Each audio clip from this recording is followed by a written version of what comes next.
Everybody give it up for Kaone Kario.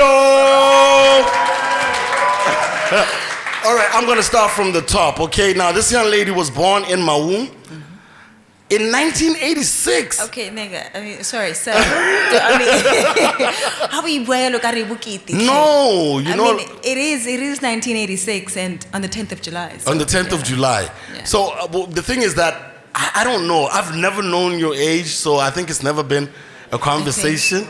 I also think that we're not that far apart. So it's never, and you know, we came into this, well, when I got known, you were already out there. So it wasn't like a thing to converse about. It's only now that it becomes a thing. No, I feel you. So I think a lot of people usually talk about there's a certain age where people, especially Babomme, where things stop going, like where people stop hustling. You were just recently on Vogue, you know? And this is not Vogue.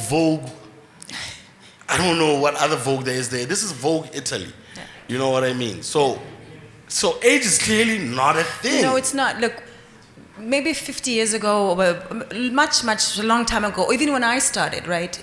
Age would have been a thing. Yeah. But that's clearly a thing. Just as much as now you have models that are different shapes and sizes, different sort of person, your character comes into play. Yeah. The day there was a time when nobody ever thought that you'd have a plus size model, where you would ever think that you'd have a plus size supermodel. Definitely. Where you would ever think that the tattooed boy, the boys who do the guys who take the mugshot and jiki there he is on the runway. So there was a time nobody ever thought that guy would be a model. But so now, so that's why now age is not a thing. There are 70-year-old supermodels. Yeah. There are model searches for 45-year-olds. So it's not a matter of age. How things just age in a particular way.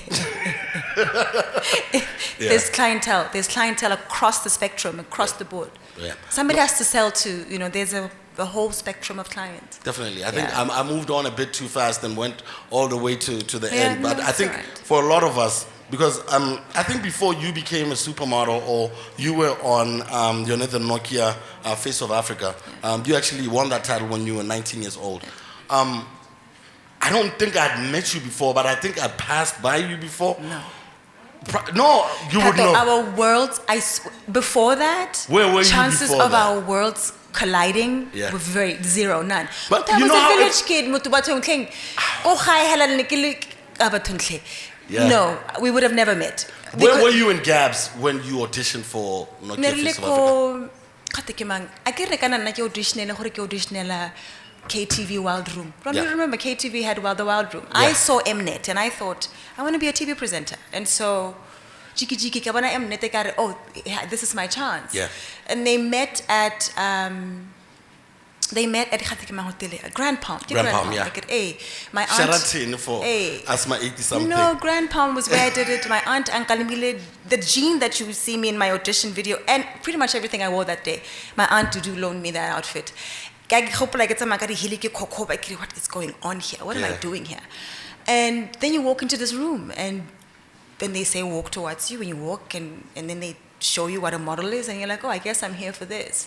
So sometimes how sometimes a fluke happens. It was but also I realized much later it wasn't a fluke because I'd spoken some of these things into existence at the time, but I didn't know that I was doing that at the time. Tracking back some more, what type of confidence, how did you grow up for you to even have the confidence to even try walk into that room? I think that's where we should start really. Yeah. Or where were you born? Who raised you? Who was in the house? They're teachers, regular folk. Face of Africa. Remember open time? Yeah. That little space. My parents didn't pay for that thing. Nobody, most of our parents couldn't afford that, but salary, she could barely feed us. So, no, I'm not saying we were poor. We were not poor, but you were not lavish. Yeah. Right?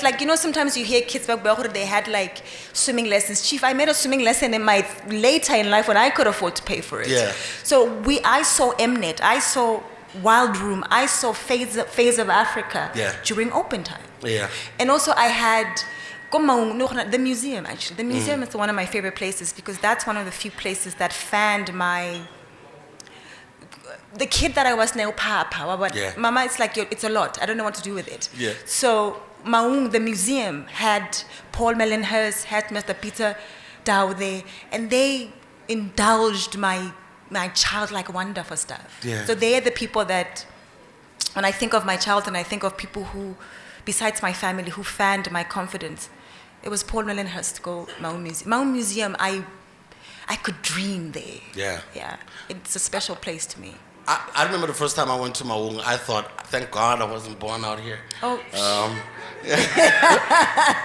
Because like even when you go to these places, I mean, I'm from Molepole, so you see houses all the way there. Yeah. But then when you go deep into Botswana, you're like, all right, some of these places, if I had come up from here, what would have happened? Yeah. Because you think, well, there's not a lot of social activities, there's not a lot of like-minded people.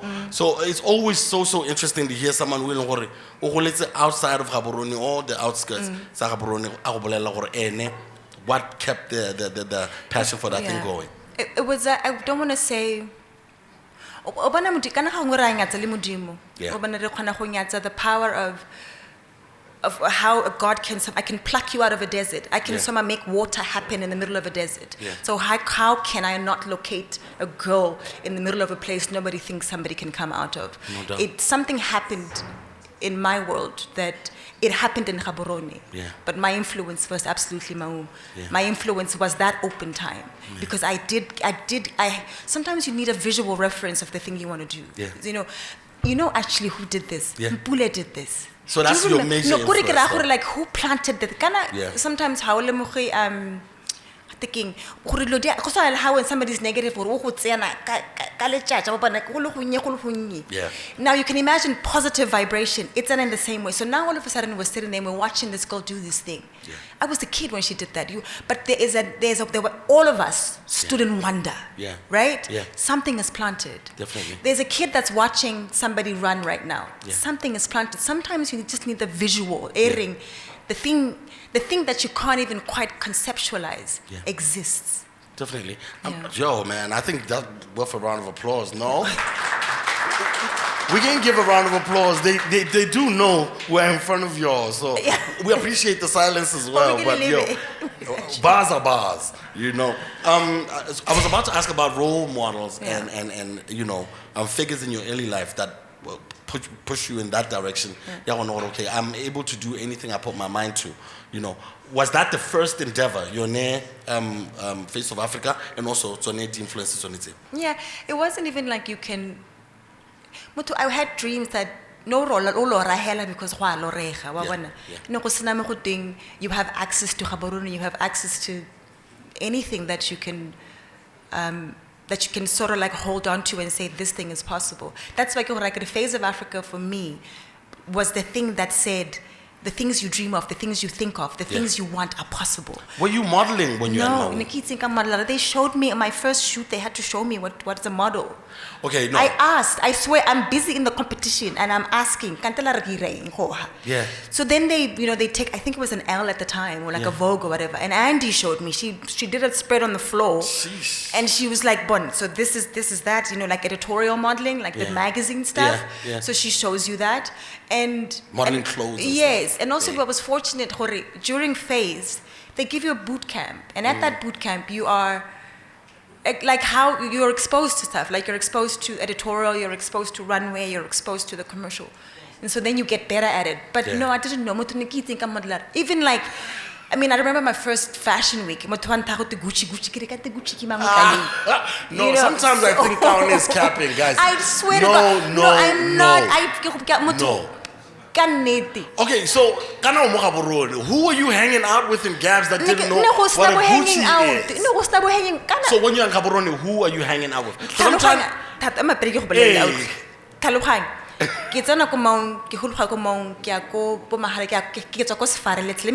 me fast forward to Form 3. Yeah. Form 1, Form 2, from Turkey, Francis Tan Koslalekos. Yeah. I need a little, and my mom I need to move to Gaborone to finish off high school. Yeah. So Form 4 and Form 5, I come to Naled. Most of my life has been spent on the outskirts of Gaborone. Yeah. Gaborone makes me uncomfortable. Yeah. I'm incredibly uncomfortable here. Yeah. And so it is not, my bulimba me because kitseni ka form 4 I'd go to school and I go home. Can't I? Do you know the people who raised me? I hear you. I was ugly, bruh. Like you can't. I'm trying to get into how the confidence. I mean, we see week in, week out. You guys can vouch for me. Week in, week out, there's a pageant popping up. Yeah. There's got so many of them. I grew up in a time when there was only Miss Botswana and Miss Universe. So right now, there's so many of them, and so many young girls are jumping in there. Because I think maybe someone has whispered to them, or maybe they've been in pageants all their lives. You know what I mean? So I'm trying to understand how you're a first timer, and you win it all. So what do you attribute it to? So I didn't overthink it. Hey. I don't want to say that I don't care. I think sometimes when you're not aware of the stakes, when you don't place any when you're childlike about it, it works. Because your entire sense of self is not attached to it. I threw myself into the experience because, listen, I'm getting are you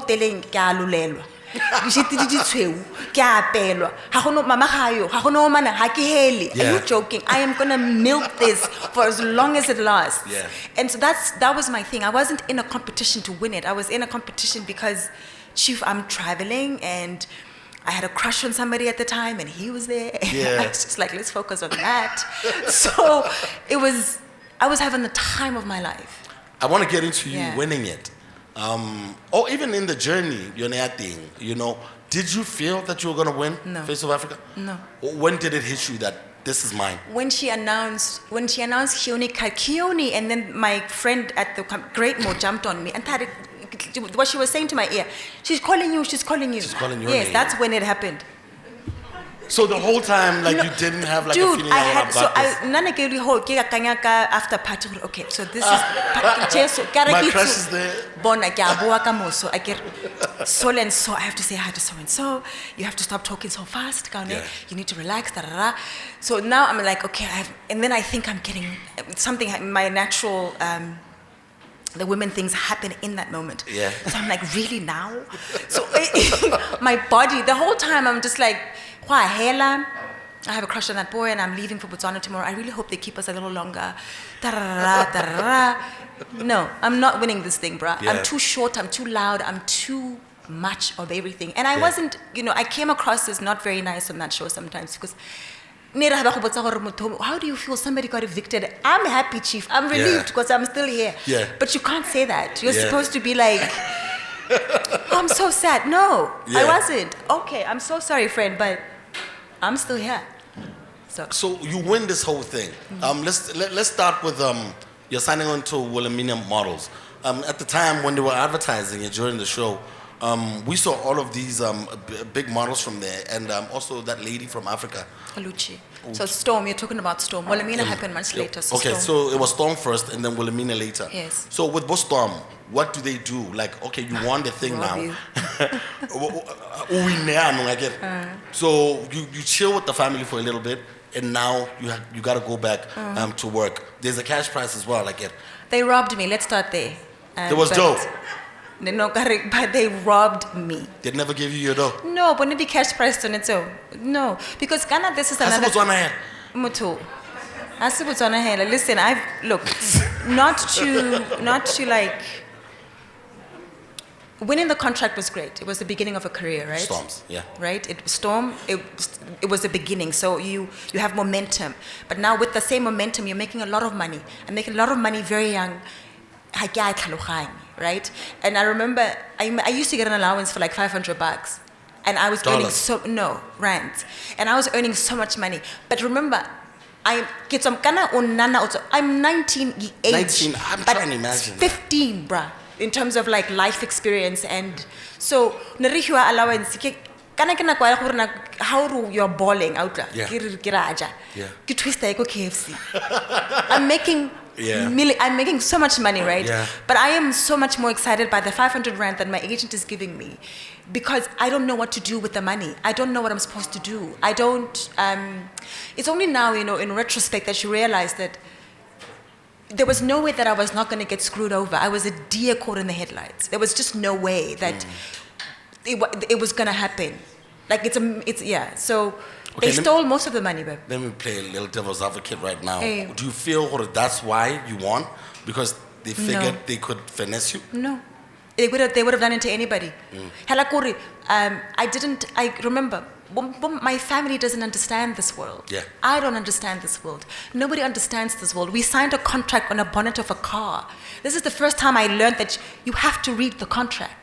So these are part of the things that I would like to teach the next girl. I didn't read my first contract. No, I didn't read my first contract. It was like kiting. Yeah. So mama sign Yeah. I found out about the cash prize when this was what was due to me. Yeah. I didn't know any of those things because I come from a world where if I say wasimpa, yeah. you're not going to try and cheat me. I didn't think that agents There's would do that. We like don't. that. No. The naivety of how I moved through the first decade of my career blows my mind still. Yeah. Because I didn't understand. I show up to work, you get your share, the taxman gets his share, I get my share. Why would you want to take all of it? Yeah. But they did. So. Damn. Just the thought of that. So le magodu tota. No, magodu ba tšhelete ne ba e tsere, Yeah. and then you. And as a young person as well, I can only imagine.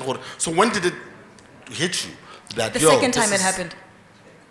Okay. Yeah, the second agent. Can you give us an example of what was supposed to happen? What type of shoot? This is the agency. This is the eh? agency. I rock up at the agency. You come in for like, let's say Polaroids. You know when they shoot you.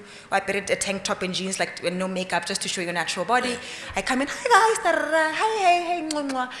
Yeah. I take the Polaroids. I leave. The following, because you're supposed to send those to a client. I get the following day, a letter gets into my emails. A ring. Office ko bekete text me basically I was just there yesterday. Nobody told me anything. Yeah. And which means now you have to call the lawyer. The lawyer obatla a 20,000 rands retainer and I'm like, chief, all the money is there. Then you find out that the owner of the agency has put the agency and the owner are separate things. You can't go after them. The agency is broke, the owner is rich. It's a mess. So I have a picture. I'm literally sitting in the middle of the road. Like we see the letter and I sat down. Yeah. I had to sit down. I sat down. So how much had it taken? Like, just give us an idea. Ballpark. No. Give the ballpark.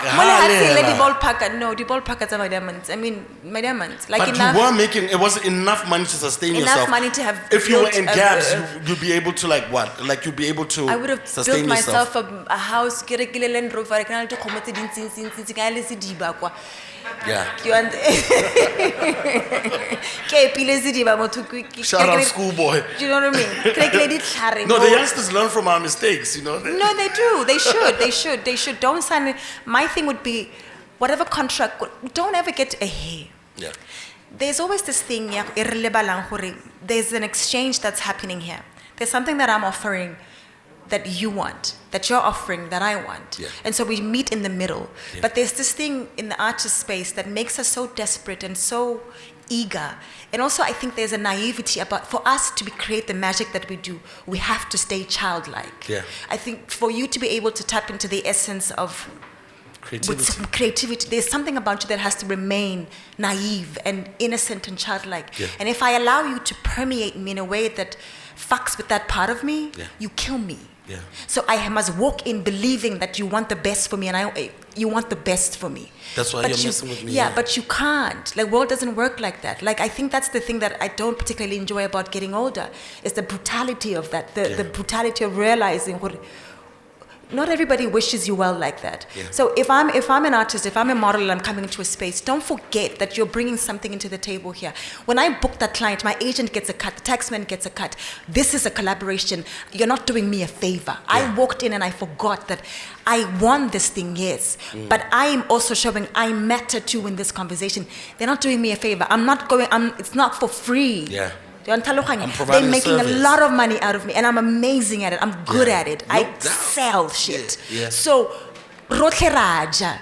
So uskale bala that part. Don't forget the part where you offer something too. Don't get so desperate for the big break that you lose your sense of self and self-preservation.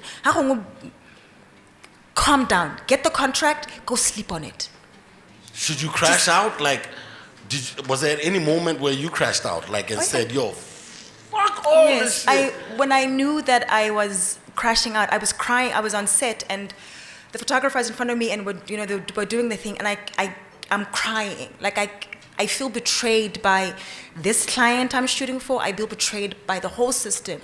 So I can feel the tears coming, and I'm weeping on set, and I'm like, I remember, just give me 1 second. I go to the bathroom, and you do the thing, and you do the pep talk, and like, this is not the moment. You cannot do this now.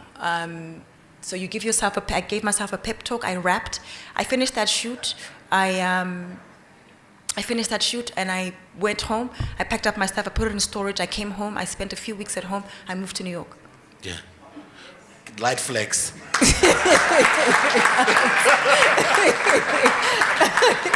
Just a young No, I wasn't gonna start again over there. No, when you got options, it's different than when. No, I agree. No, that's one thing I'm very fortunate. I have options. But was the betrayal? I want to talk a little bit about the betrayal, because we work very, very closely with people that we meet in the space. I mean, I work with local corner, and it was trust. Hell, or yo, guys, we're doing this together. We move forward together. I've had betrayal as well. What do you think that betrayal has done to how now you deal with business? Because your longevity is crazy. No, I'm quick to reel in my eagerness, because I still have that naivety of like, that's why you took forever to do this interview. Because I think she wanted to check if I really wanted it, like. And happy you'll do it with a smile, Kaone. So it's hard to say. This was meant to happen now. Oh yes. Timing. Okay. So the eagerness that we have, because I always say that to musicians, or sometimes we deal from a desperate point of view, because we don't have, especially in Botswana, we don't have a lot of people who charge high amounts of money for the things that we do. But when you travel outside the country, you see how art is revered and is paid for. So we end up in whatever you get, you feel shit. And I really want to perform. The passion then overcomes your sensibilities. You end up in you want to do because you want to express talent, and then you get shortchanged. So I can understand that eagerness from my standpoint. How do you mean, you have to control the eagerness? I think it's a combination of both things. It's a combination of you get so excited you want to do this thing because this is what we do, right? Yeah, oh my God, let's shoot it. I can see it. Yeah. There's the eagerness because this is what we do. Yeah. Do you know what I mean? And so you're turning me on. Yeah. Well, when I'm on now. Yeah. And so when that switches on, we can't switch off. So I don't really fault us for that. I think it'd be a problem if I wasn't eager. Yeah. I think now it's more of an eagerness of like, okay, I know you're excited, but this is the stuff where like where the Abbies of the world come in and like, okay, what are the parameters here? Yeah. Okay, I can see we're excited, but chief, this is where you need somebody to order. I'm gonna need you to relax. Let's reel it in. Yes, maintain the enthusiasm, but this is where you need the person that's like, okay, so we want to shoot this thing, but how many models do we need? Yeah. And what's our location? And what's the budget? And what's we call they're the backbone of what we do. This one is bad. So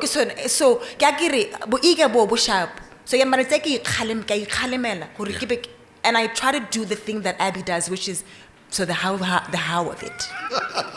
Before I'm just like we're just going full speed, bro. Yeah. We'll figure out No. Yo, shout out to Abby. No. She makes sure. Okay, so when all of this is happening, you moved to New York. Yeah.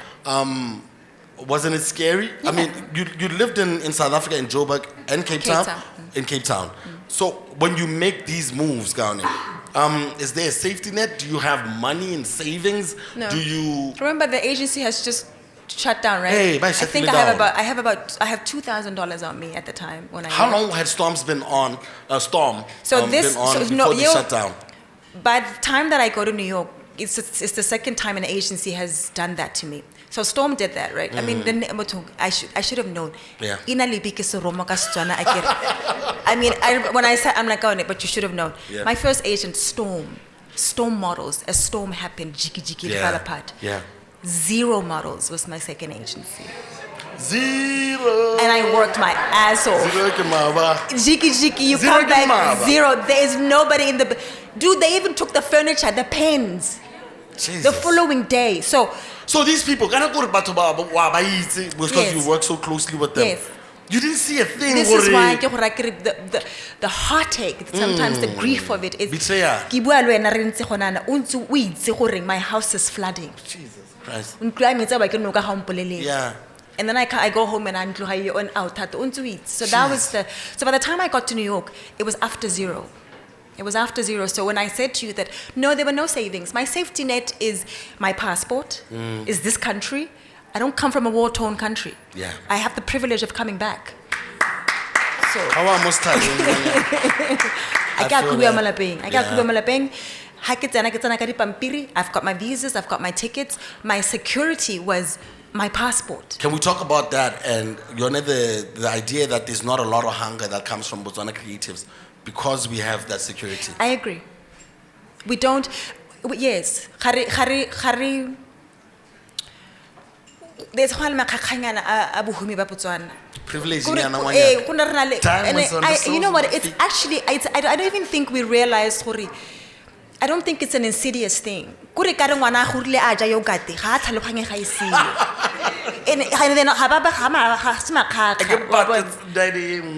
mean? Like that, Mama hakuna mash. Yes, baby. I don't understand. It's not like, you know what I mean? What do you mean there's no milk? What do you mean there's no Daddy, eggs? where's the milk? Mama, what is this? So, hi diri. So, so I do agree that our hunger isn't there. Yeah. Not the same level of desperation. I mean, I remember Oluchi actually, when New York and we're talking about this thing, and we're talking about, and I was having a really hard time, and I was, Yeah. And she was like, Kaone, I wasn't going anywhere. Where was I going? Because remember when I found Oluchi, her thing, and I will never forget that, how she stayed, where was I going back to? This is it. Yeah. I have this to come back to. Yeah. Yeah. Yeah. As tough as I can be, in the back of my brain, anywhere I am on earth, I can go home. We should applaud that, right? Because I always fight with that. We do have that. And even with some of the artists that I talk to Vizo, someone who was also on the cusp of making it out there. There's a lot of artists that I talk to by Loro have been on the cusp of making it out of Botswana, and Letato Jessica and stuff. And when the tough gets going, it's like we're like, all right, I didn't sign up to do this. I came here to sing. I didn't come here to clean your house, to buy groceries for you, to pick up your kids. You know what I mean? Doing and saying what I boss. So I think So I can really, really respect that. Yeah. And man, shout out to BW. No? Look, I think you have to be. There's a level of I don't want to say suffering. Yeah. And then at some point you do need to take a breather and come home and catch your breath. Yeah. Just don't stay.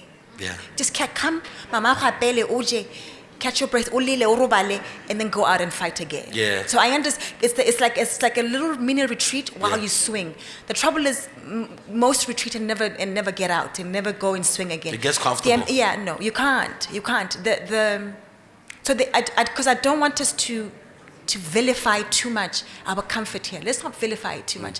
Let it be the safety net, but it net the a safety because it's just a net. It's porous. Yeah. You can't build anything on this. Yeah. So you 2 minutes. Don't stay too long. I feel that, Yeah. man. I think Don't there's stay a lot too of young long. people who do. Shout out for that. Yeah. Shout out for that. So once you are in New York, New York. Once you're there, how do you add like some of your culture into what you're doing, or you don't care much about that right now? I'm trying to book gigs. No, it's not that. I'm trying to get on some work going, you know. Motho ke Motswana akere. Ke le Motswana. Ko ke tsena nteng Botswana ba me motlale nna. You look at me first, the question is, where are you from? Yeah. I tell you where I'm from.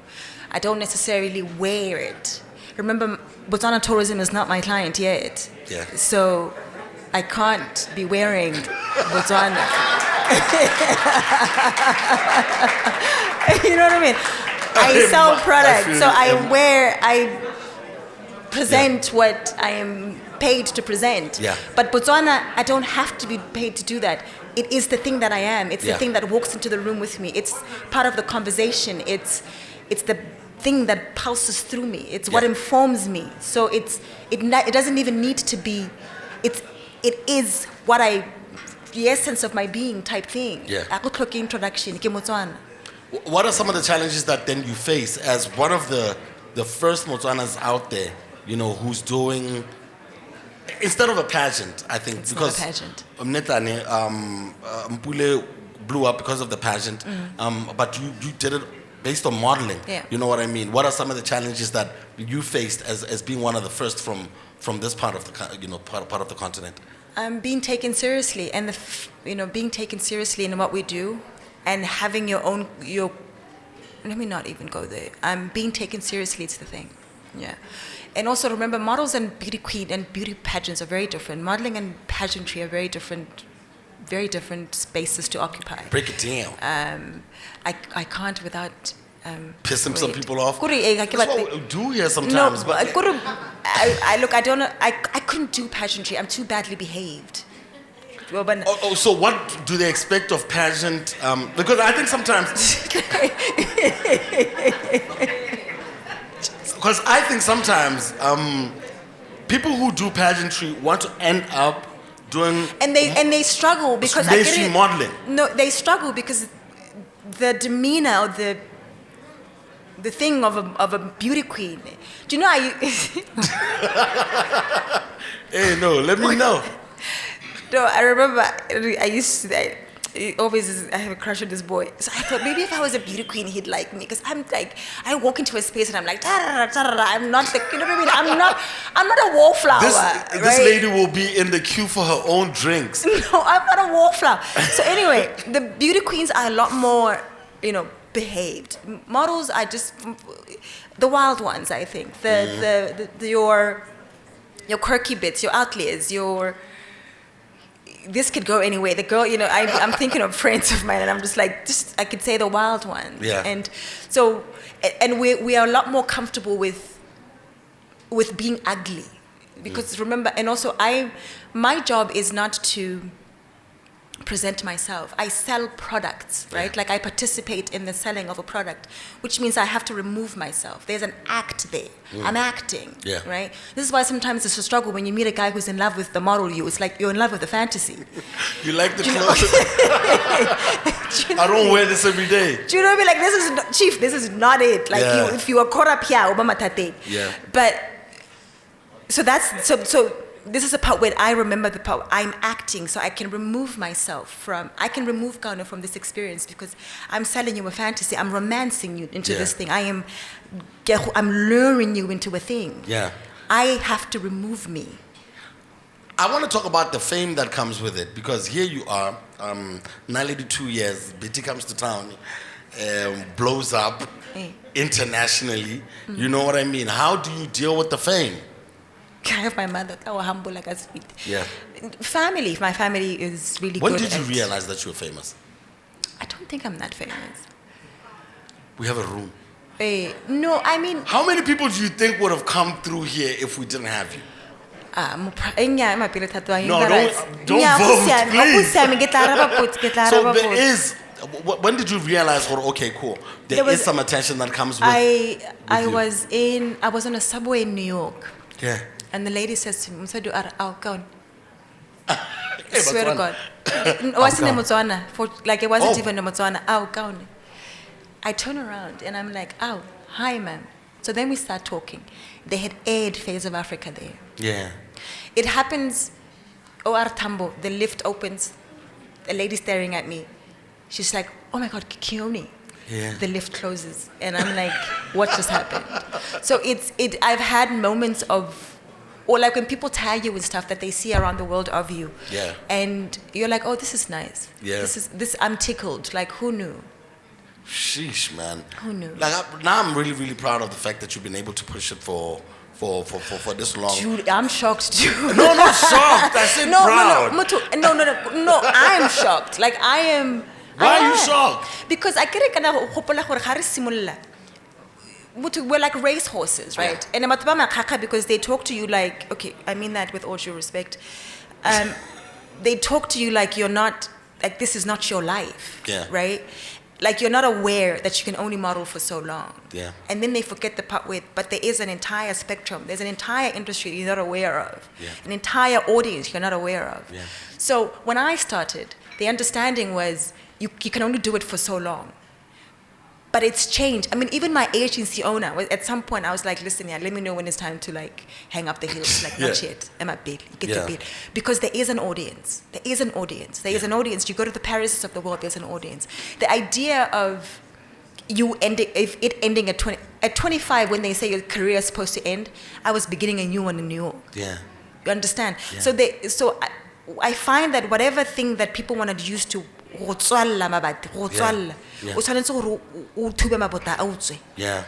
a wild horse, be a wild animal, and break through. Because otherwise, in the barracks, like I find it so frustrating sometimes the limitations we put on because batobari. Yeah. People will always talk. Sheesh, man. You know the crazy thing about like sitting right next to you is like I can see the passion in like what she's saying because we do that to ourselves. You know what I mean? You You participate in your own imprisonment. Yeah. While we're still on the subject of pageants, you know I'm going to talk about this one.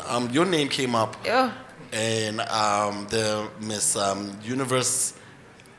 I don't know. It's Flazer. Is it a scandal?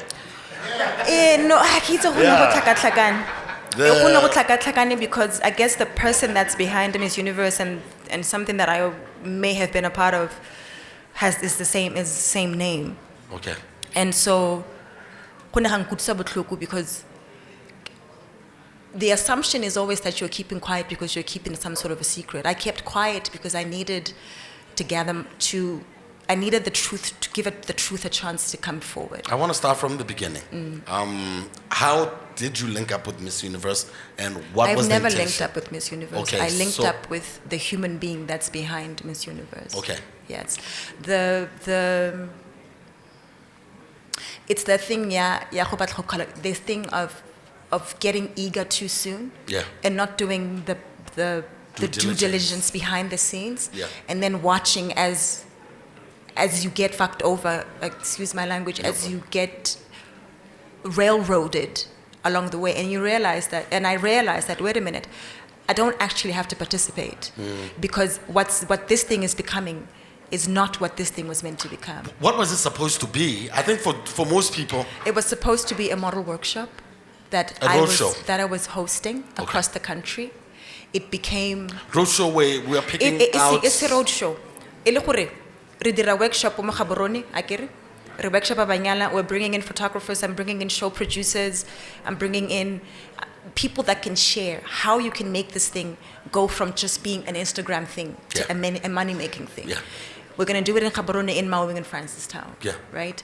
The desire still is, I want to mentor.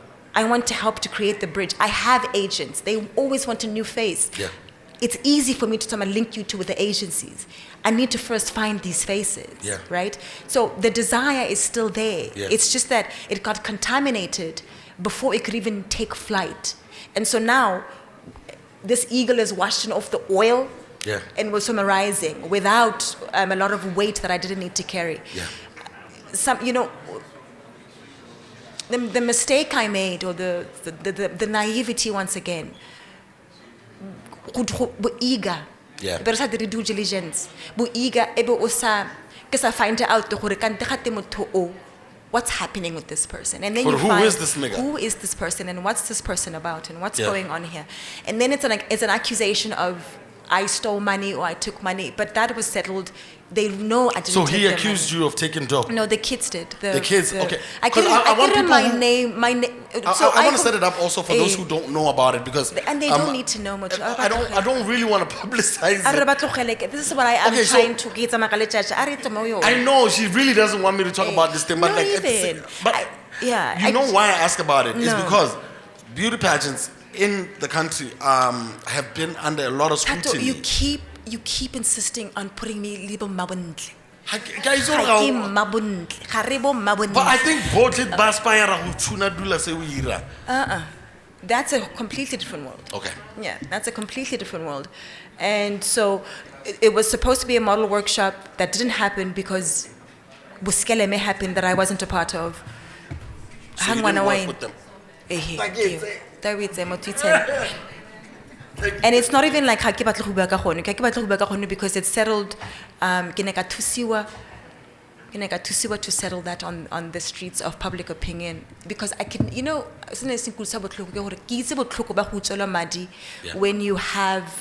when you are paying towards a dream of yours and somebody steals that, I would never do that to another human being. I could never. And that was the thing, because the very thing I was trying to avoid is the very thing that happened. But I've been doing this for over 20. Actually, this is my 20th year this year, right? Yeah, Face of Africa happened like 20 years ago on the 10th of July. But the point being, because I know what it's like, I wouldn't do that. And watching how something that I wanted to do a particular way became so trashy and so dirty and so filthy so quickly. Yeah. And I get these messages, these kids are I kept quiet because Facebook. You gotta let God do sometimes. You gotta let the truth come out, because in not expiry date. Definitely. So I had to let that happen. And so when the right time came, I did speak up. I didn't steal it because I knew that I didn't steal. Yeah.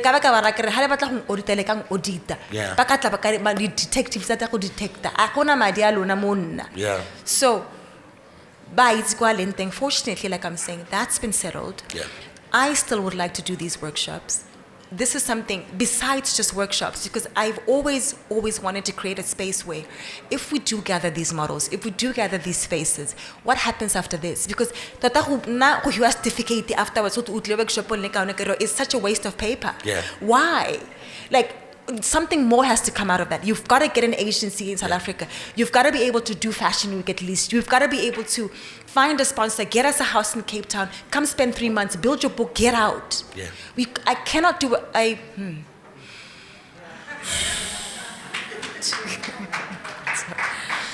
need to calm down.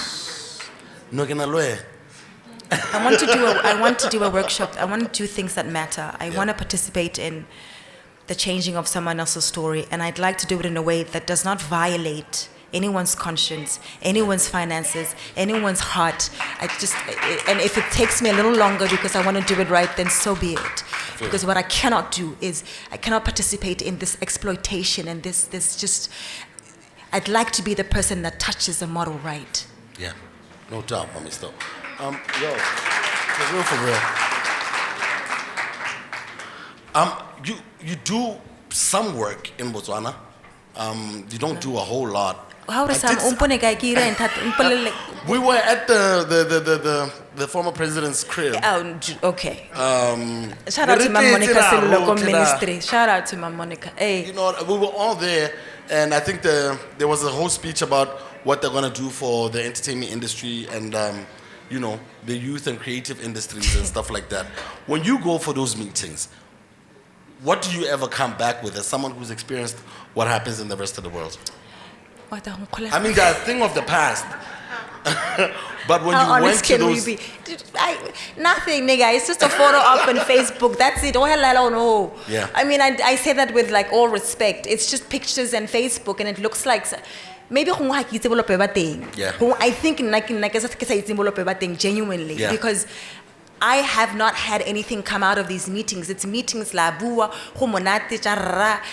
You know, it's yes, you're kind of follow through, nothing. So at all. No, dude. I mean, if inside voice. I know, right? Okay, nothing. No, because if there was something, by now I would have clients in this country. Yeah. I would. I don't have clients in this country. Because I think some young people then watch like these Facebook photos ops with the minister. You know, yes, it was the BDP government then. Do you know what I mean? Yeah. But then I'm saying, you know, with politics and creatives. And So the meetings are thing, yeah, really, you feel they don't do anything for us. It's a follow-up. It's just for follow-ups. me. I don't know about you. I don't know about for you. No, I don't have a lot of those. No, like I'm saying, Yeah. There's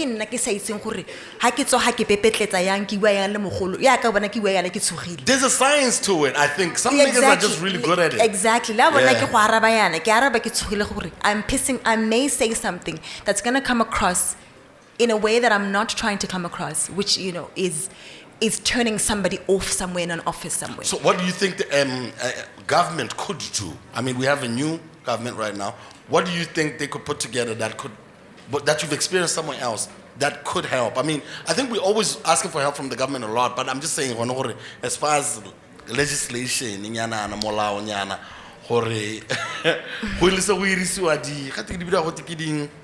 the picture it's about the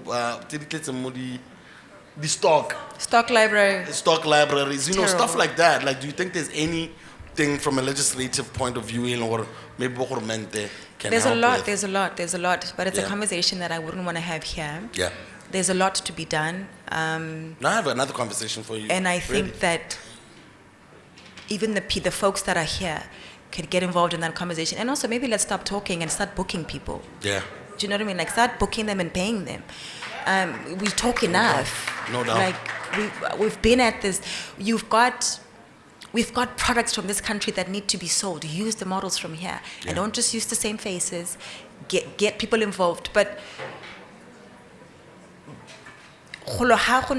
there's a way to speak to people in these offices that I can tell you that I'm not very good at yet. Okay. That I am still wanting to get good at.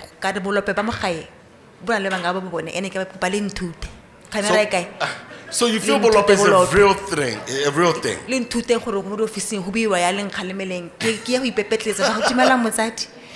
No, really, I do think that there's a genie in the bottle type thing. Rub me the right way. Yeah. So you've got to rub the right way. I mean, sorry, that sounds terrible. Just don't be rubbing people. Sorry. I think I asked for all the gentlemen in the house today, well, Sam, all. Do you have a boyfriend? Low-hanging fruit, of course. Yes. Come on. This question was not. This was not in part of the prep. It's not in the prep, but I had to ask. Not okay, Yo, I think you guys gotta be quiet for this one. Do I have a boyfriend? That's a very good question. That's a very good question. That's a fantastic question. Yes. Yeah. Do you have a boyfriend? Do I? Mutai baby. My love, where are you? Baby, uka kaya kan twi pitlile ner. Kya go bona baby? Kya go bona morati wa? Jay. Do you know why I won't answer? No, on the real. No, I genuinely won't answer it because the moment I open that door, I'm opening it. I don't want to. I have to have something that's just mine.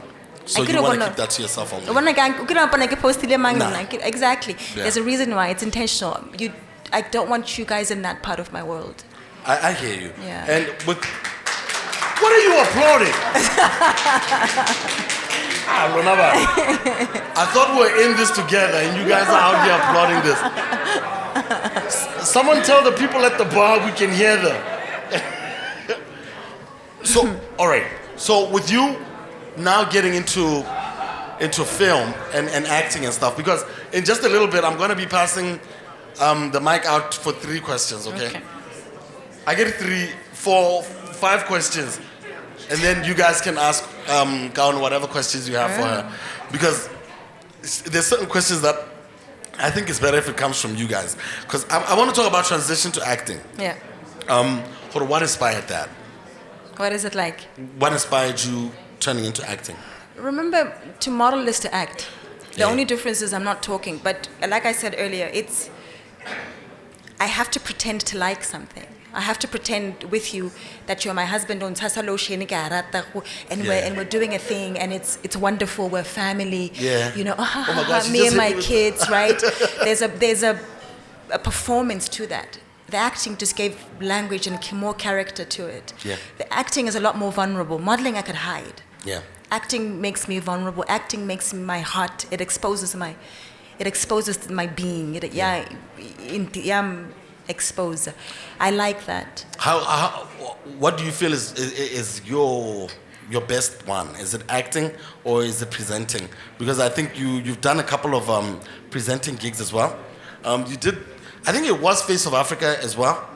I did present Face of Africa. Yeah, and top billing. Yeah. There's a show called Yeah. What were you guys doing there? It was such a fun set.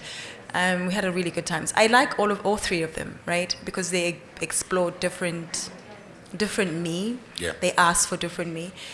Top billing, I struggled because sometimes I can be a kid about things, in the sense of if I am bored, I'm bored. You're gonna know I'm bored. Yeah. I can't be bored. I have to fry that fish, 10 takes, and act like. Yeah. The chandelier, I'd say I am like I'm so bored. Do you know what I mean? So that was probably why I remember exactly the day that I knew. It's some people's dream though. No, it was my dream also. Yeah. And I remember the day that I got eliminated, right? And I realized, hore, there's a reason why I wasn't gonna get this job. I would have sucked at this job. Yeah. There's a way that you have to involve the audience, and I need to be infused. Yeah. And I remember one of the camera guys was like, "Hey, Kaone, when you're bored, bruh, I can literally see you switch off," and the camera picks that stuff up. When I switched off, then I'd move back and I'd let the other person do it. Yeah.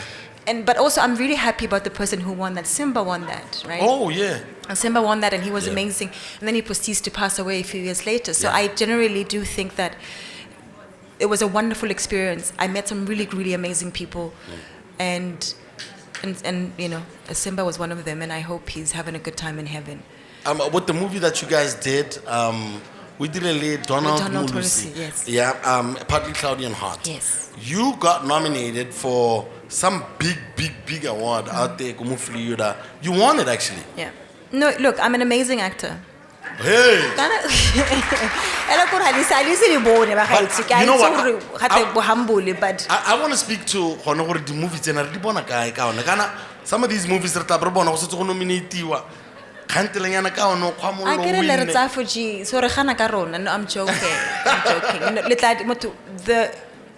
Look, if you are out there and you want to sponsor our screenings, feel free, because you we need funding in order to put up these screenings. Most of the film festivals that we went to, you are invited, you submit, that people create spaces for you in order to do that. We need that to happen here. And so it's just a matter of help. But look, either way, we're doing what we wanted. We're doing what we need to do. Yeah. You can only wait for so long for people to participate in your dream or in your greatness. Sometimes you've just got to go. You guys will catch up. You'll see me win my Oscar. I think for a lot of Botswana who live within Botswana, sometimes feel you know, when some things happen and other Botswana are doing it and it's not trending on social media, then it's not as big. Hey, I get it. That's which I find so ridiculous, that you've literally the entire world and shrunk it to TikTok, into a phone, like into Facebook. Like if it's not happening on Facebook, it's not happening. So the movie is a big deal to the rest of the world out there. Yeah. But so why do you think it's not trickling down over here? Why do you think it takes so long for us to be able to appreciate?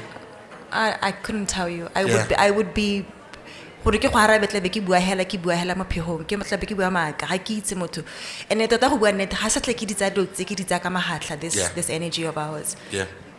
You just gotta keep it moving.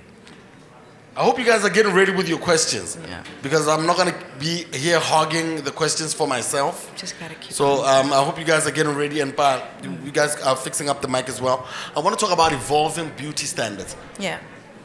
Because we have so many examples of what beauty is these days because of social media. Yeah. You know, I can understand why they hire you. What is beauty now? How do I get hired? I could be in my room with my phone. Yeah, kind of how. And then, you know. How a beauty standard? Let's say you want to go and do pageantry, or you want to go do modeling or TV presenting, or there's a particular look that fits, and sometimes also the model that they like is the one that doesn't look like the model that they would like. Yeah. Sometimes the thing that you think is the thing that makes you ugly is the thing that makes you interesting enough. So for me, beauty standards are created to sell you products. They're created to make you insecure. They're created to make you hate yourself. So the beauty standard is what you're looking at in the mirror. But can you make a career out of other people's opinion of you? Of course, people are doing it right now. If you were to talk to like a young BW model, you know, it's usually the tall girls who think, oh my God, I'm gonna make it. Yeah. If you were to talk to them right now about how they could prepare themselves for the disappointment or probably the success that comes with this career path, is it something that you would advise a young person to jump into, especially from where we're from, Kaone? Oh, yes and no. Yes and no. Yes, because this is one of the few industries where women make a lot more money than the men. And you can make a lot of money. You can just somehow ride this thing until the wheels fall off and make a good, not in this country, you know, but how so I would in the sense that you do it, we kopanya le sengwe. You do it, we So because I know millionaire models, but they're the girls that you will never know. They're not the girls that are famous. They're the girls that are doing the stuff that doesn't always look sexy, but it's the stuff that pays, right? So you, like the girl who built her fortune at the fit model for Gucci, or the fit model the 30,000 booking per day catalog that shoots 5 times a year or 6 times a year. It's a guaranteed booking. It's the girl who's not on the cover of the magazine that's probably making a killing. I know millionaire models whose names you'll never know. So yes, I would advise somebody. I wouldn't say no. I wouldn't. I would just say, if you can, stay away from the drugs. Like, by all means, just don't come in and become a drug addict. Don't come in and and lose yourself in it. How hard is it to stay away from the drugs? Because I'm a fat boy, so I'm out here trying to figure out my weight. Some people always say when the drugs become a factor when someone is trying to keep a certain type of physique for themselves. How big are drugs within this industry? Huge. And sometimes you'll find that just as much as alcohol can create camaraderie, doing drugs together can create a sense of camaraderie. And the client that I want, she may get because they were doing lines together last night somewhere, right? The client that I want, she may get because she hooked him with the dealer. You know what you understand? So it insulates and it creates a world and it creates just as much as like a cigarette. You know how I'm sure there's new friends now outside. People have made new friends with each other. It's the same thing. Yes. No offense, guys. No judgment. Does it? But yeah, so that they're there. You'll go to the parties, they're there. You'll go to the events, they're there. When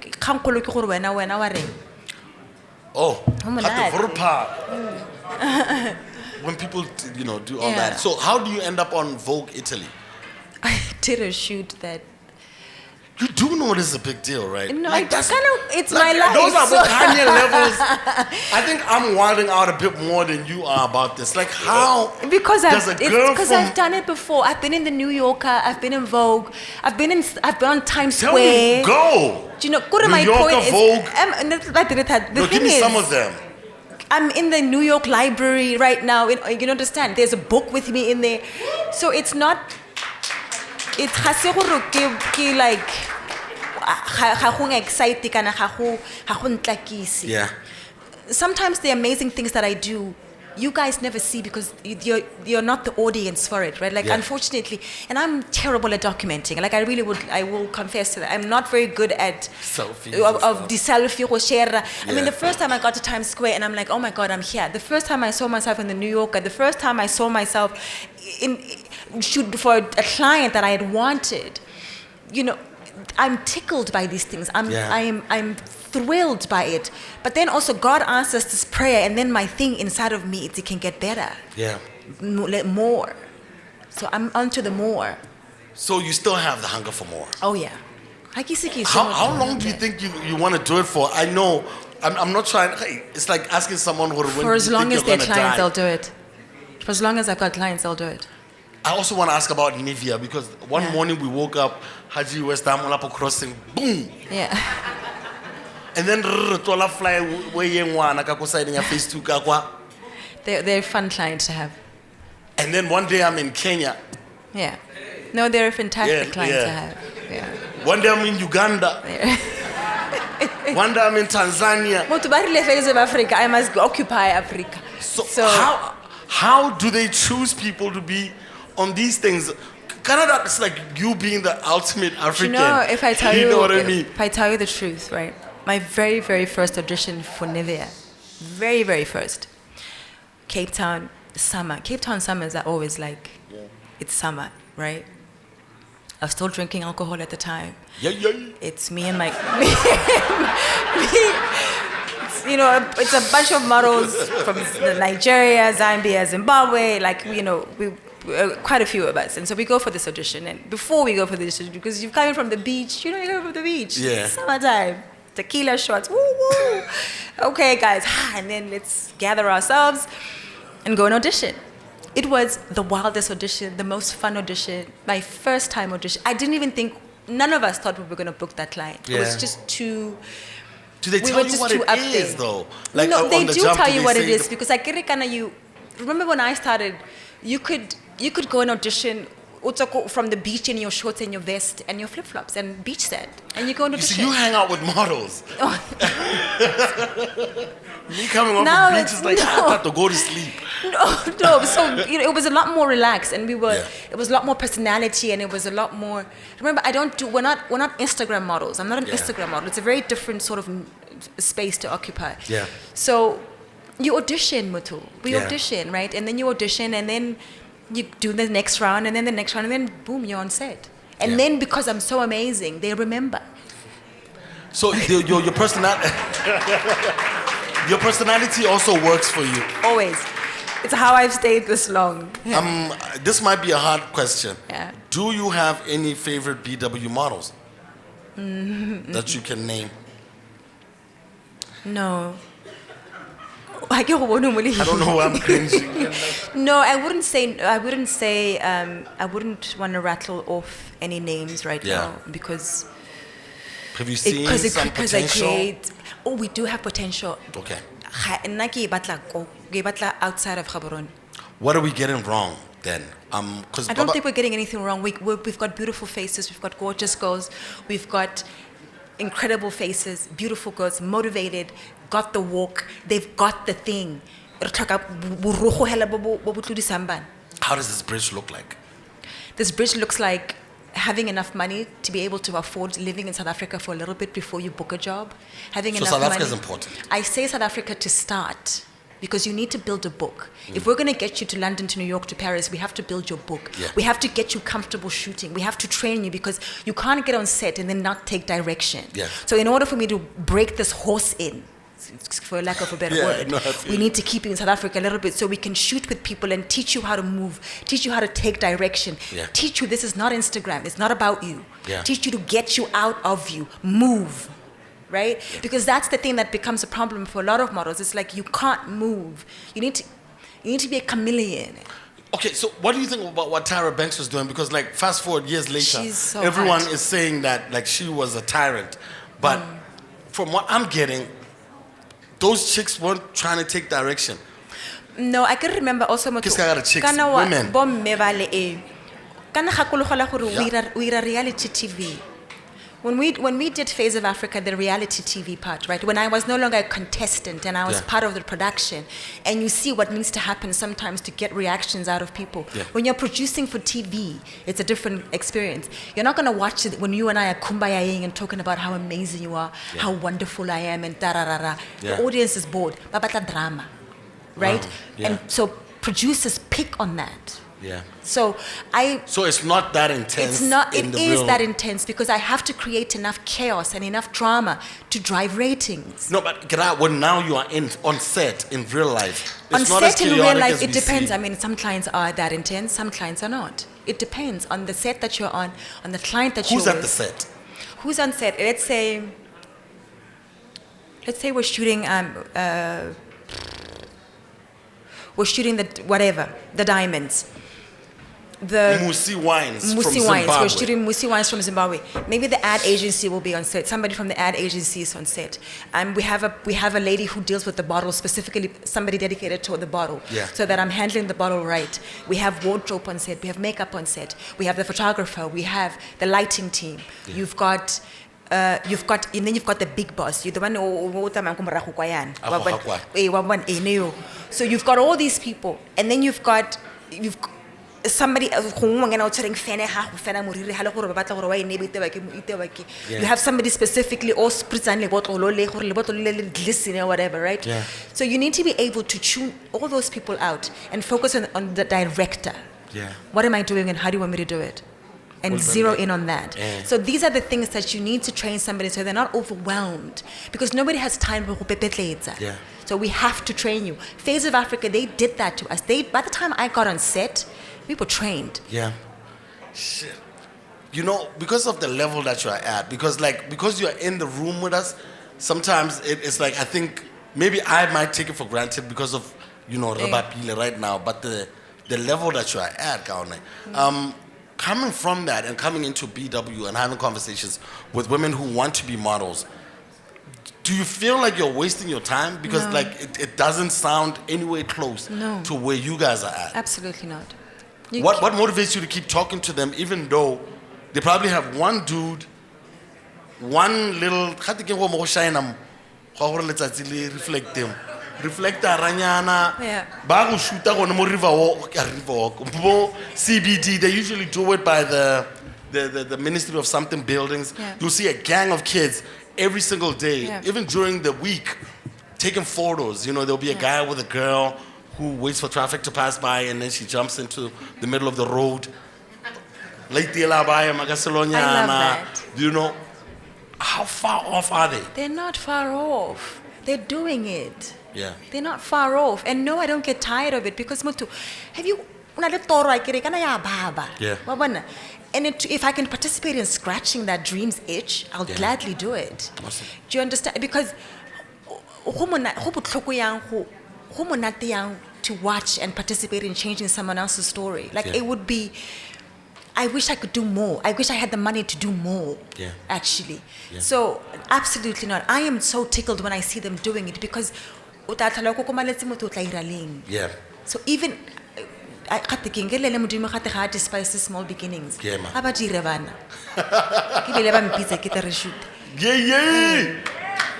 Awesome stuff, man.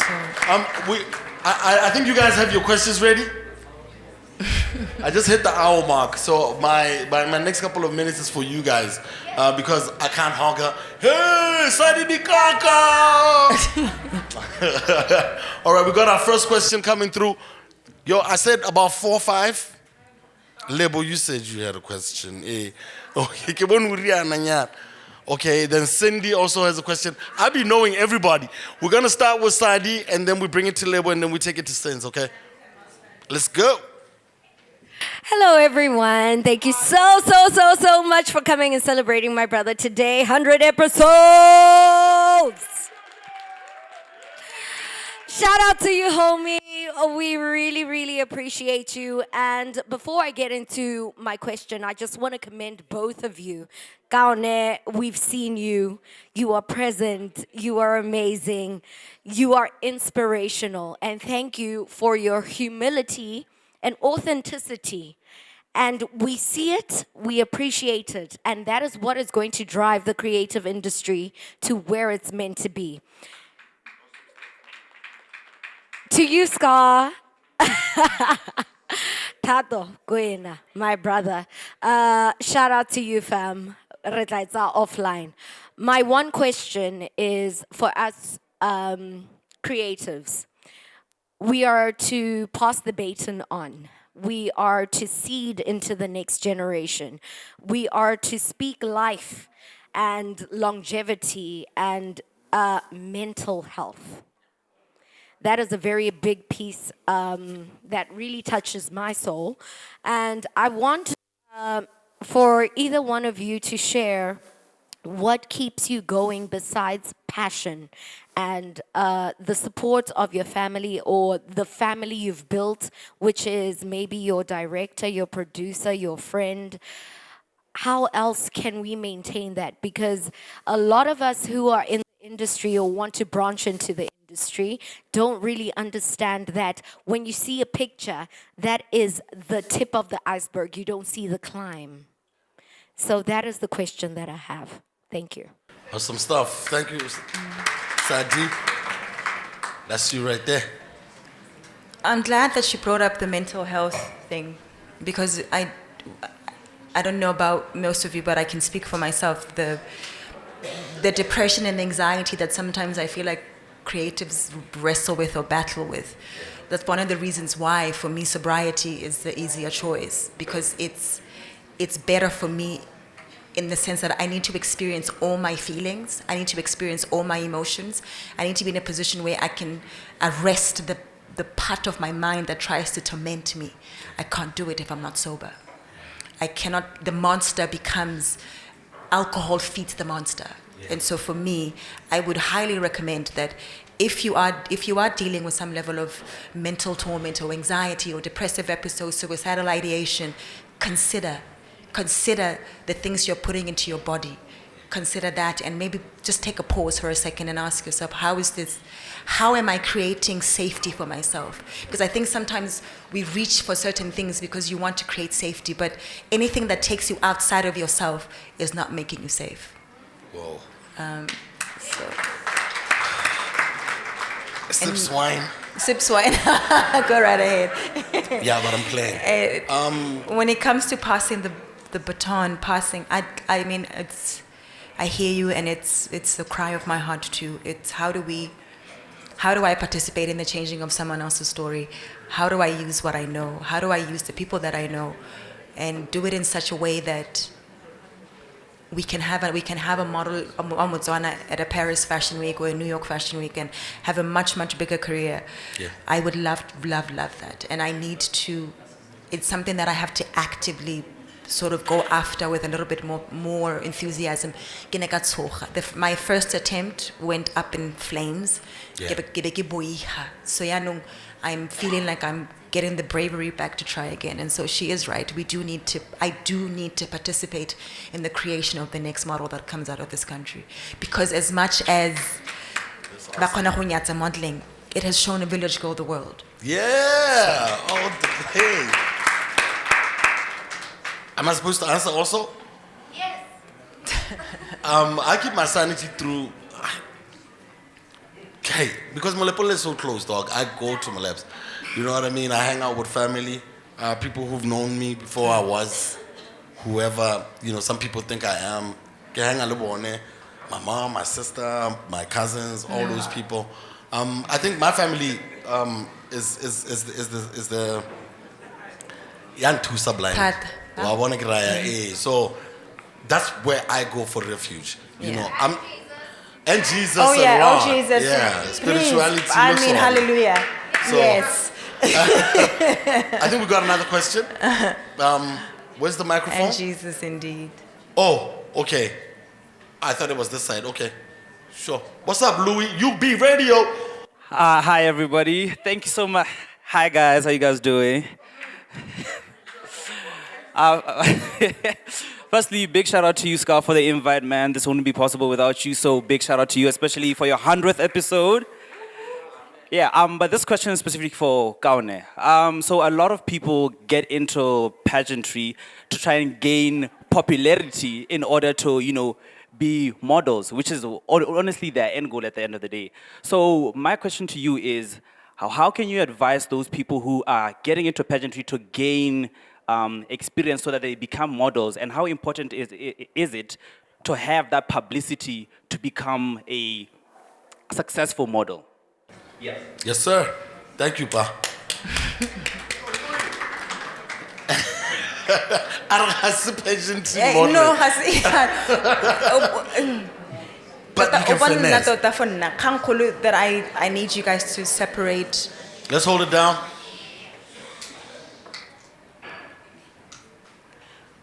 There's a distinct difference between a model and a beauty queen, right? And so I personally cannot understand how Utsanabo Mabuntle as a stepping stone to pageantry. And I understand that I'm speaking from a very privileged position. Oh, Mabuntle to modeling. Rather, Mabuntle to modeling.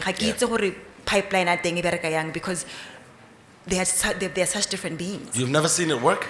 Mutu, if it does work, the beauty queen bleeds into the model, right? The pageantry things bleed into the model, and you can't quite untrain it out. A model and a beauty queen are well behaved, right? Yeah. You know, and I don't know. It's not a bad thing. It's not I'm not saying it in a bad way at all. They're just different, right? So I don't see how. I personally cannot see how it works. But that does not mean that I'm right? So if it is working for you, by all means, go ahead. Because now we live in a world where publicity is the thing, right? Like, because it's like taking up a house as a foundation. It's gonna crumble at some point. Yeah. Right? So take time to build the foundation of your modeling career if you may.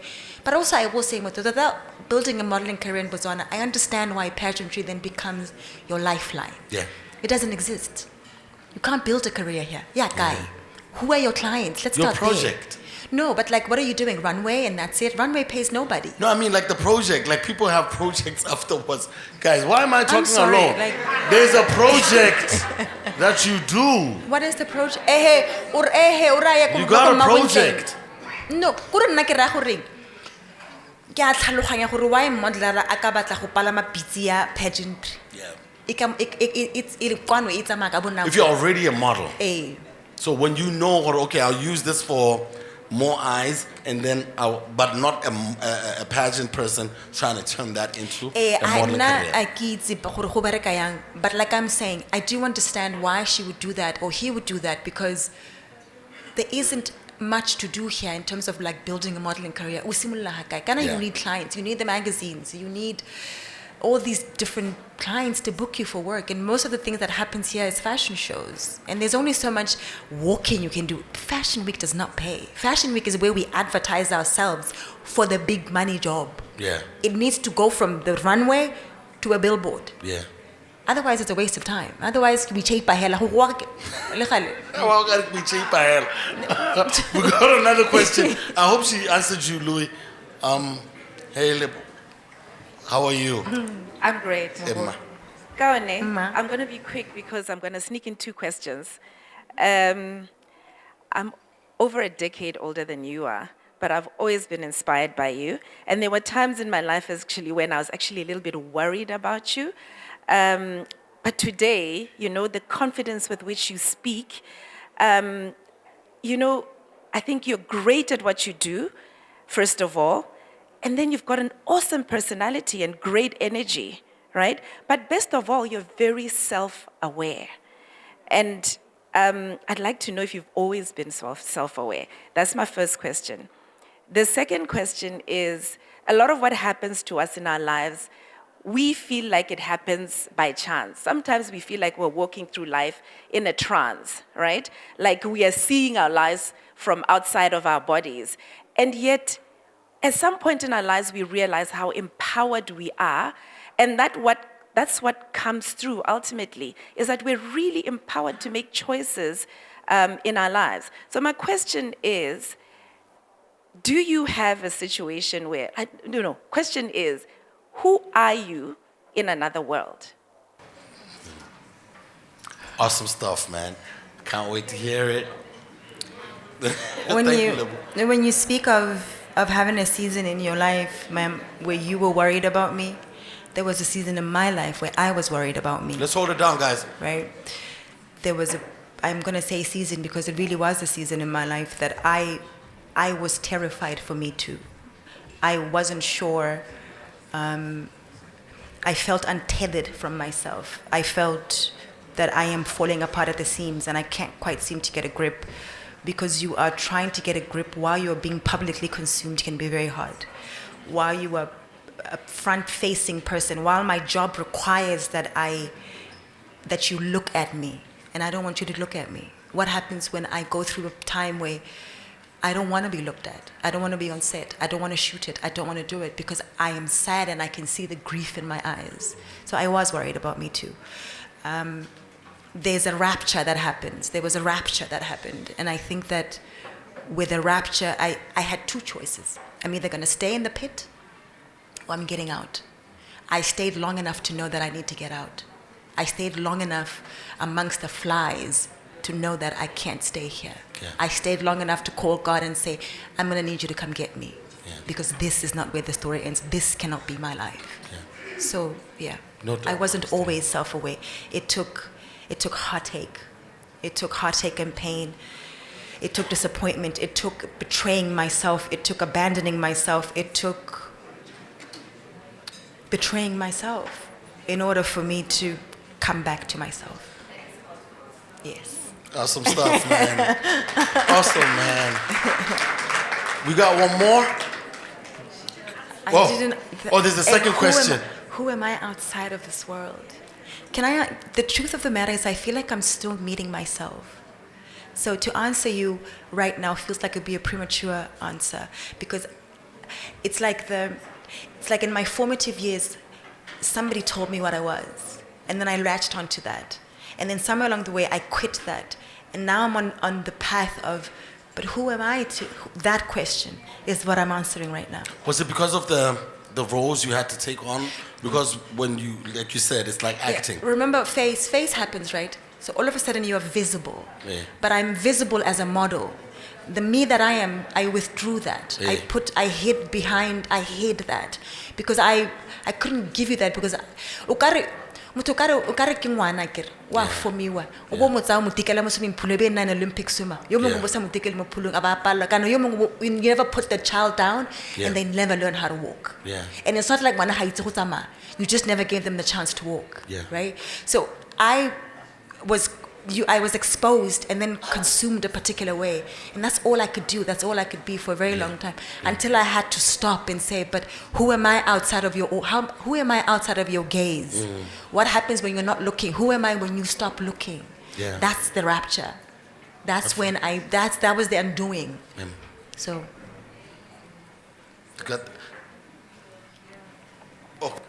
Yo, Shanti. Everybody give it up for Shanti. Shanti's guys. No, Shanti's family. This is unfair. First of all, I love you, and I love you.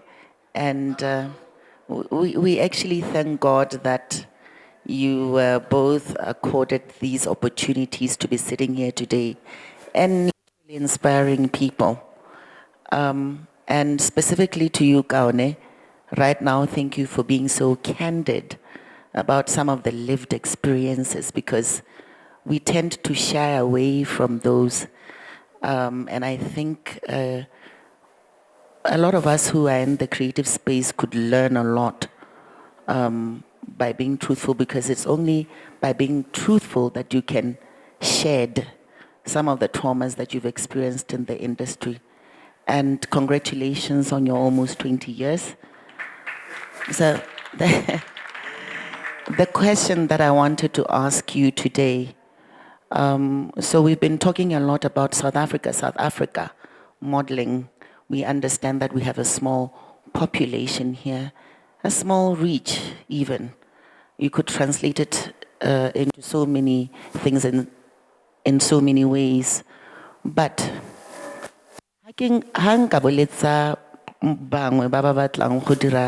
an effective, fully functioning modeling agency or any talent representation agency here, what are some of those key things to look out for, to implement, especially from a welfare perspective, and also looking at the things that you said you had experienced, at least in the first decade of your career, that you wish could have been changed to make you better at what you do, to help you reach higher heights.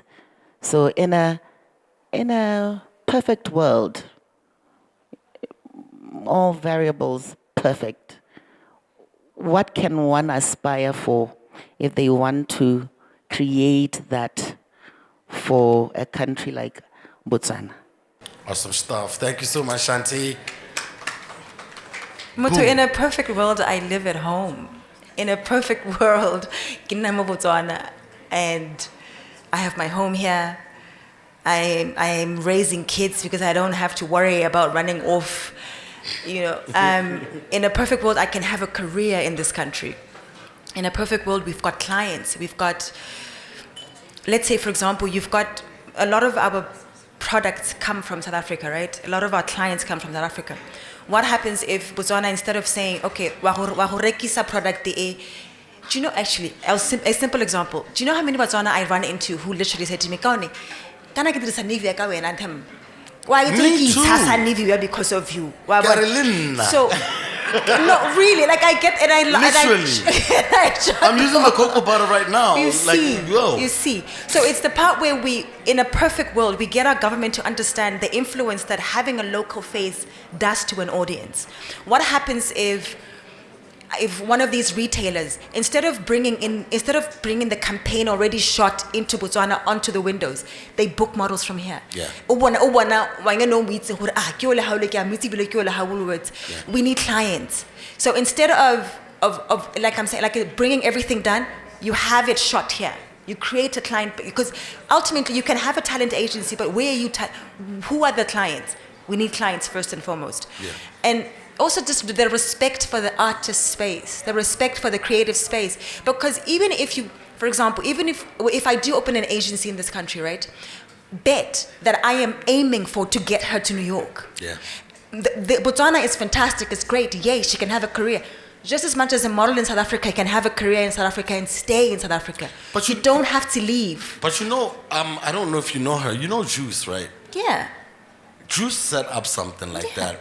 She says she was doing promotions more than, like, my understanding was it wasn't really a modeling agency. It was mostly promotions, because to have a modeling agency, I Orange need had clients. the bag that people were trying to pay. They were trying to pay them. So I think that's why they ended up looking like they were promo models instead of just models. So I figure, like she tried. She says she went to ministries and different people, and they shut the door on her. It's crickets, because like I'm saying, we need clients, right? Yeah. Orange, Masco, BTC, how mama billboarding with mama highway, you can't give them 500 bula. Yeah. That's rude. Yeah. You cannot we have to consider, okay. Oh God. You should have never gone to that therapist. Why? You have to consider where you are, the reach that you're trying to put, and pay them accordingly, right? But what we need in a perfect world, for an agency, for my agency to operate and function, for me to be operating and functioning in a way that I'm not thinking, how do I get these kids out of here? I need clients. First of all. I need clients that are willing to pay. Because I can tell you now, o ka tsaya ngwana motswana bo moraro ke kopa le ba duele 100,000 ebe ba gana ebe se mamang a tsoko boketekete from next door ebe ba dumela. I know. So put some respect to your own children, put some respect to your talent here. It's not just pockets of those people. Let the work speak for itself. But even that, by the way, let's do away with that's the ultimate plug. He will get them out of the way. So we need clients. Basically, that's I think the answer. Or we need some committed clients. And especially like the biggest payer in Botswana is the government, dog. You know what I mean? If they don't commit to using Tone, because like I think the corporate companies do try where they try, but you know, anyone who's ever gotten rich out of this country has gotten money from the government. I want to understand this thing. Even the thing that we did, the vegetable, South Africa, I know that they're growing pains to that. I understand that they're growing pains. But how else are you going to build up? Opportunity. Yeah. Awesome stuff, Mama. I think we got room for one last question. Ige. Yeah. Hey, I know. Oh, God. All right, we got Bash, and I think we got Cindy, and then we got Nameto. Dog, I know the whole room. This is love, man. Big up yourselves, guys. All right, so Bash, Sins, and then Nameto. Okay. Hi, Kaone. Hi, Scar. For me, it's not really a question, but just to say well done. I didn't even realize, Scar, you're already at the 100th episode. Well done. Well done to that. And Kaone, well done to you. Having seen you from my multi-choice days with your Face of Africa and having known you personally and professionally, you've grown a lot. Well done. To both of you, to Scar, to Kaone, we're from a culture where we bua ka batho ba tlhokahetse, we bua ka mmemachepa a tlhokahetse, re sabela a tlhokahetse. I would like you to just flex. If we were to have a tatso, a taste of Scar, a taste of Kaone, what would you like us to know from your mouths? Let's say la, something that sets you apart. I know you go first. Yeah, you're the host. I prepped questions. I wasn't ready to answer any. What would I want people to know about me?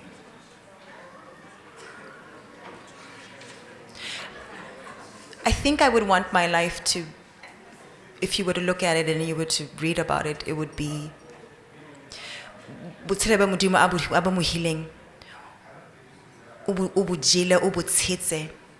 I honored that first breath I took.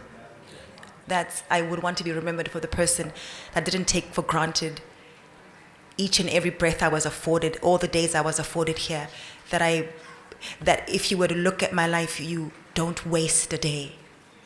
And because I think that sometimes we take for granted the fact that we're still here. And as somebody who has struggled with suicidal ideation, I am at that point where I am so appreciative of days where I am here and I am fully inside myself. So I would want that to be the story that you take away from my life, that live. Suck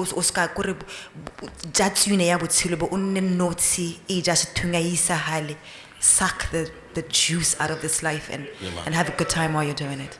Damn. How do you come back after that? Oh God. What do I want you to remember about me? Oh. All right, cool. I love talent, okay? I grew up around a lot of talented people. Everyone knows how close I am with Mampizi. I love him, do a lot. I love people who have God-given talents and try to multiply them. I went to St. Joe. I was really good at CRE. There was this thing called the parable of the talents. So it was about like multiplying your talents. So it's always been like in my head, okay, cool. I don't want to be the servant who doesn't multiply his talents or help multiply the talents of others. So I'm here to like bounce off so you can multiply, nigga. So yeah, That's all I want. I try to multiply. I like that. No doubt. Cheers. When you Cheers. go. Cheers. All right, we got another question since. Congratulations, Tato. You've come a long way since West Side. Kaone, I've followed your career since you were crowned. I actually watched that live. It was amazing. So I just wanted to find out, because I've seen the transition. Well, earlier when you started, you talked about how they showed you what a model looks like, right at the audition or during the boot camp. Can't remember which time it was.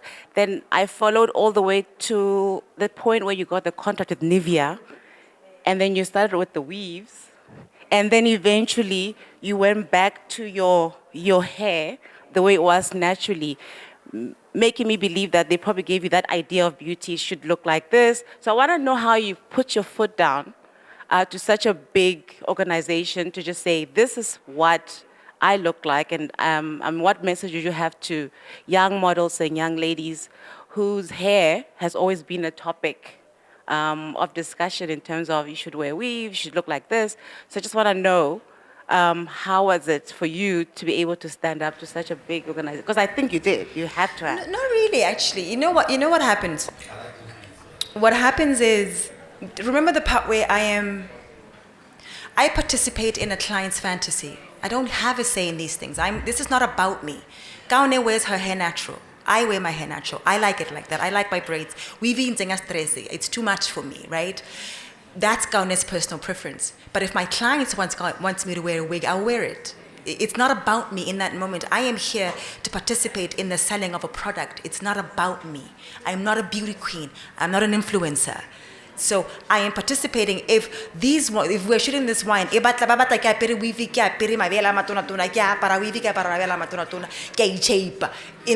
participate in the selling of this fantasy.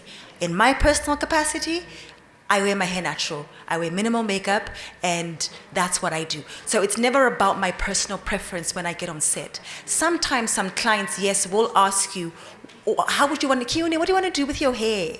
I don't know. Because this is your thing, right? So it's mostly, it's what the client wants, the client gets. Those weaves, by the way, all that happened was Lupita won an Oscar. Okay, so Lupita wins an Oscar, and all of a sudden, I am working my ass off in the States, right? Because similar look, and also she won an Oscar with she had natural hair. Natural hair. An entire shift happened. Yeah. An entire shift happened in terms of all of a sudden, our clients are not so scared of our natural hair. Yeah. Do you know that even now, I want to shoot with a weave and a wig and the lace and all of the stuff, just to one time it's possible, because sometimes you get pigeonholed. Yeah. I am a chameleon. I have to be able to give you the dreads, the braids, the weave, the short hair, the bold, the pink, the yellow, whatever your fantasy is.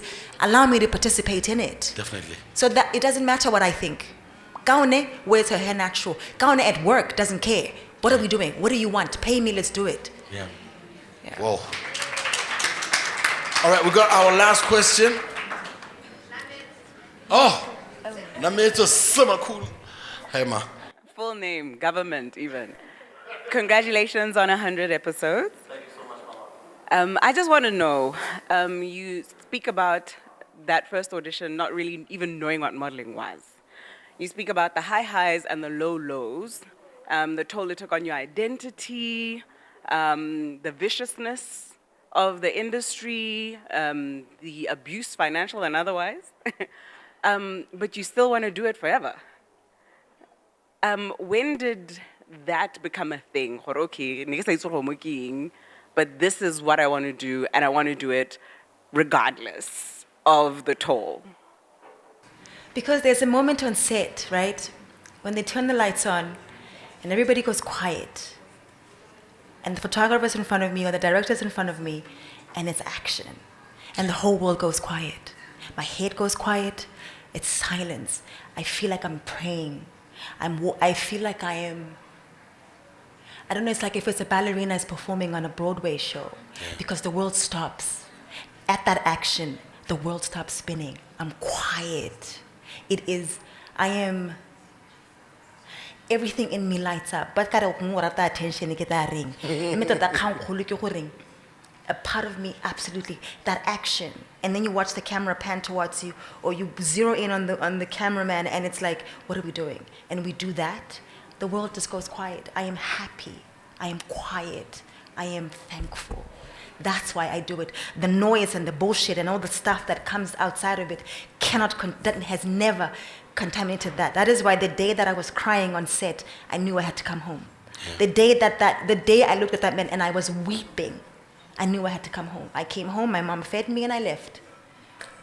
So. Damn. I really wish we could take more questions, guys, but yo, I think you've answered all of them. One more time, guys. Give it up for Kaone Kario. Thank you. I have a gift for you here from our good people at Art Lab. These are some scorching heat and mud huts. Well, we are seeing that. We are seeing no, come on, not. Okay, so these are some gifts from Loretta, okay, who runs your Art Lab. Oh, I like that place. She gave me a whole writer. Blow, what in the money? Give her a mic. It's what I'm saying. Where is she? Like someone should give her a mic. Give her a mic so that she can break them down. And then Cab, you're next. You gotta talk about these instant munchies, man. Oh, is there ain't nobody got time to read? Jamela. Can I come hug you? Oh, sure. Hey. Baton. Banyana Bamau. Does it? Emma. E romeletse thato description ya mpho ya me. mpho ya gago.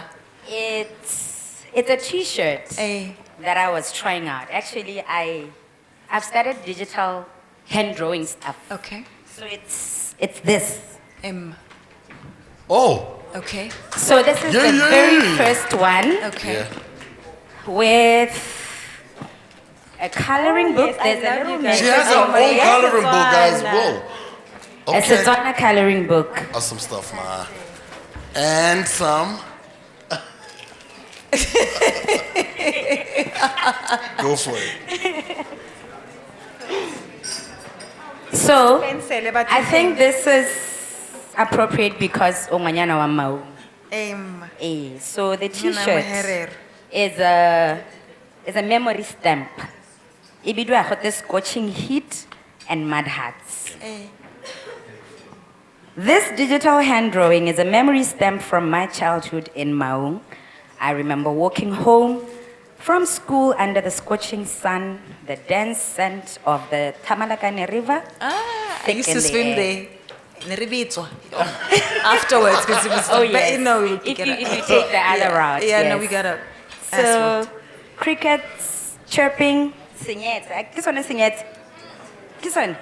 Yeah. It was that quiet. Crickets, nigga, crickets. Yeah, crickets chirping and the distant hum of cars crossing the bridge. So the bridge was either side. Yeah. So and I'd pass the scattered mud huts like these every day. Like awesome. these. Oh, snap. Yes. This is homage. So if your thoughts drifted too far, I can remember. or you were new in the neighborhood, you might just walk straight into somebody's doorstep. Because in a defense. Awesome stuff. Thank you so much. This is what it is. Guys, give it up to Loretta from Art Lab. And then Cab, Kibaswile. These are called instant munchies. Where's Cab? Oh, he's not in the house. These are some munchies that are also distributed at World of Wines. Yes, thank you. There's nuts in there. Oh, actually, I had There's the nuts dried last mango. time I was here.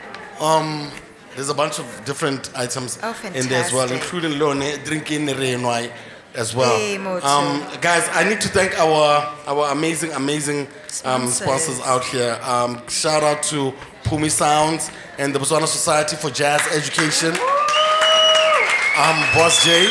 Thank you for providing the sound. Shout out to Protea Hotel and also World of Wines. Shout out to Patrick and also Cheryl. Yo, we couldn't have done this without you guys at all. You know what I mean? And also shout out to Local Corner Multi. Why am I thinking these? Abby wrote this thing. This is. Shout out to Local Corner. I love you guys. Yes. We got to 100. No one can stick around and hang out with a brother like me. You think you're a problem? Yo, we've been doing it for close to 2 years, so I love you guys. Love you, Saul. Love you, Law. Love you, BK. Love you also, Mutusi. My niggas. Palm Media, also big shout out for the setup. You know, we got some good setup here. Cito Health. I should have said this at the beginning of the show. If anyone has any health emergencies, we have health practitioners and paramedics around here. Because we've been hearing a lot of stories about like how people are consuming the alcohol. Some niggas just have too much dough. And then they go in and then we have a problem. So we have the ambulance that side as well. Okay. So they'll make sure. Shout out to DJ Oak also for helping me with the bass beam and carrying the mic around. And yo, first of all, and also, I mean, last of all, Audience. Shout out Mposi Bina. Akeem, Chef Gusto's, German Dollar, Quest, and Viman Pizzi, who's also gonna come through a bit later on. Fantastic. I hope you guys are ordering more wine. We're not done. Yes. You know, and shout out to everyone who came through. Yes. You got one more? Shout out to my Fitla Kosi as well. And with that, ladies and gentlemen, you got any last words? Kario? Thank you for coming and shout out to you guys. Well done. I'm inspired. Have you trademarked the name Kaone Kario? Are we there yet? Mdu will help. Okay, Mutu. You know what? We'll get Mdu is more of a businessman than I thought. So there we go. That's my final Mdu. I'm going to call you. Yes. Just thank you, and I do appreciate the questions. Some of these questions came from my heart a bit, and I do appreciate all of you, and I appreciate the love, and I'm deeply, deeply thankful for you and for this time, and I think the timing of this was perfect. And so we can have a good time and drink responsibly, drink well, please. But drink, go right ahead. Just do it well, okay? Thank you so much. Guys, it's been so much fun. I gotta give one more shout out. Oh my gosh. No, there's a shout out that I need to give out. Shout out to this gentleman helped us with a whole lot. It's a company called Expert Express Deliveries. They've been advertising on the PODICAST since day one. They helped with some of the things that we got going out here. So shout out to Alebara Amos as well. Fantastic. Guys, that's our show. Peace.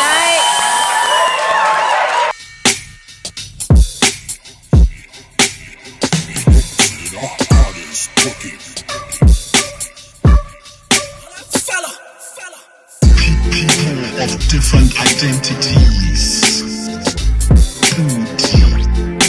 Podcast with biggest CAR.